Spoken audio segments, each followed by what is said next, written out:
ভোটের আগে রক্তাক্ত হলো আবার দিনহাটা। তৃণমূল নেতাকে কোপ, বাড়ি ফেরার সময় তৃণমূল নেতার উপর হামলা হয় এমনটাই জানা গেছে।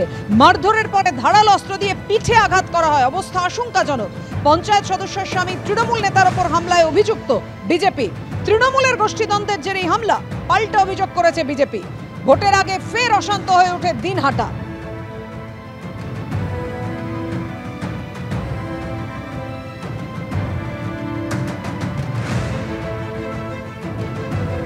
সন্দেশখালীর প্রতিবাদী মুখ রেখা পাত্র, তাকেই এবার বসিরহাট লোকসভা কেন্দ্রে প্রার্থী করেছে বিজেপি। আর প্রার্থী হওয়ার পরেই সরাসরি প্রধানমন্ত্রী নরেন্দ্র মোদীর সঙ্গে আজকে ফোনে কথা বলেছেন তিনি।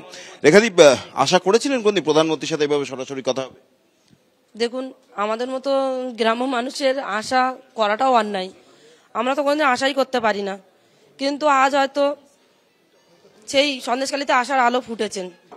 ওই জন্য আমি সন্দেশখালীর যে মায়েদের মুখ হয়ে দাঁড়িয়েছিলাম, কিংবা যে মায়েরা আজ আন্দোলন করেছিলেন, তাদের কষ্টের কিছুটা হলো দাম পেয়েছেন আমাদের মাননীয় প্রধানমন্ত্রীর সাথে কথা বলে। তো আমি বলবো, আমাদের যে মাননীয় প্রধানমন্ত্রী শ্রী মোদীজির সাথে আমার কথা বলে আমি খুবই খুশি, এবং আমার সমস্যার কথাগুলো আমি ওনাকে বললাম। আমাদের সন্দেশখালীর পুরো যে ঘটনাগুলো ঘটেছে আমি সব কিছু ওনার সাথে শেয়ার করেছি। উনি কথা দিয়েছেন যে এরকম ঘটনা ঘটবে না। আমি বলেছি আমি পুরো লড়াই করব, মা বোনেরা আমার পাশে আছে, আমি পুরো লড়াই করব। আর আমি যদি এই লোকসভা ভোটে যদি জিততে পারি,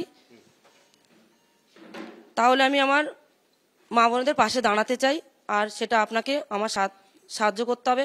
উনি আমাকে প্রতিশ্রুতি দিয়েছেন, হ্যাঁ আমার পাশে দাঁড়াবেন। আমি শুনে খুবই খুশি। কি কি বার্তা নিয়ে মানুষের কাছে যাবেন? বসিরহাটের লোকের জন্য কি বার্তা দেবেন, কি করবেন আপনি ভোটে জিতলে? দেখুন, ওনাদের যে সমস্যাগুলো আছে সেগুলো নিয়েই আমি ওনাদের কাছে গিয়ে বলবো, তুলে ধরবো। ওনারা আমার কাছে বলবেন যে অভিযোগগুলো, সেগুলোর সুরাহা করার চেষ্টা করব। যেগুলো আজ অবধি ওনাদের হয়নি, রাস্তা ভেঙে পড়ে যাচ্ছে, রাস্তা করেন না, দেখা যাচ্ছে রাস্তার সাথে কারো বাড়ি ভেঙে পড়ে যাচ্ছে, না পাচ্ছে একটা সরকারি কোনো বাড়ি ঘর, না পাচ্ছে কোনো সরকারিভাবে কোনো রাস্তা, আর না সরকারি থেকে কোনো নদীর বাঁধের কাজ করছেন। যখনই একটা দুর্ঘটনা ঘটেন তখনই সরকার গিয়ে বলেন এটা করেছি ওটা করেছি। দুর্ঘটনা ঘটতেই পারেন, কিন্তু না, ওনারা না করে তো এটা বলতে পারেন না যে দুর্ঘটনা ঘটতেই পারে। সেদিকে আমি দেখব যাতে নদীর বাঁধের কাজ হয়। আমি ওনাদের আমি ভোটে যদি জিততে পারি লোকসভা ভোটে, তাহলে আমি আমাদের প্রথমত নদীর বাঁধের দিকে দেখব, এবং ওনাদের সম্মান রক্ষার দায়িত্বটা আমি নেব। হ্যাঁ, সম্মানটা রক্ষা করার দায়িত্ব নেব।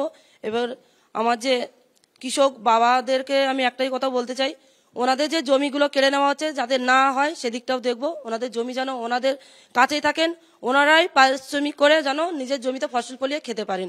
প্রধানমন্ত্রীর সঙ্গে কথা বলে কি আরো মনে জোর বাড়বে? অবশ্যই, প্রধানমন্ত্রীর সাথে তো কথা বলে মনে জোরই বাড়ার কথা। কেননা আমাদের মতো মানুষেরা টিকিট পাবে এটা তো আমরা কল্পনা করতে পারি না। আমরা পেয়েছি, আমাকে টিকিট দেওয়া হয়েছে, এবং প্রধানমন্ত্রী আমাদের সাথে আছেন, এতে আমি খুবই গর্বিত। তৃণমূল প্রার্থী বলছে রেখাপত্র কোনো ফ্যাক্টরি না, আন্দোলনটা সব জোর করে হয়েছে। দেখুন, ওনারা তো বলবেনই, কেননা এতদিন ওনারা জোর করে সবকিছু করেছেন, আর এখন আমরা আমাদের হাতে, মা বোনেদের হাতে ঝাঁটা লাঠি তুলে নিয়েছি, বুঝতেই পাচ্ছেন। তো অবশ্যই ভোটে তো জবাব দেওয়ার জন্য প্রস্তুতি আমাদের মা বোনেরা পুরো নিয়ে রেখেছেন। তো খুব তাড়াতাড়ি জবাব পেয়ে যাবে ওনারা।